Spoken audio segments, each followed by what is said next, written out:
नाजरीन अस्सलाम वालेकुम। IND टुडे न्यूज़ में आपका खैर मकदम करते हैं।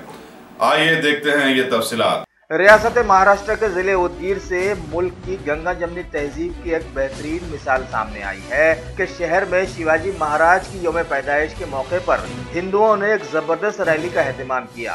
उस रैली की पजीराई मुस्लिम समाज के बेहतरे बड़े लोग जैसे मुस्लिम मीडिया के लोग, कई उलमा व मशाइखीन ने गुलाब के फूलों को निछावर करते हुए इस्तकबाल किया और दुनिया को ये बता दिया कि फसादी चाहे कितना भी भड़काएं, मुल्क के मुसलमान और हिंदू एक हो गए हैं।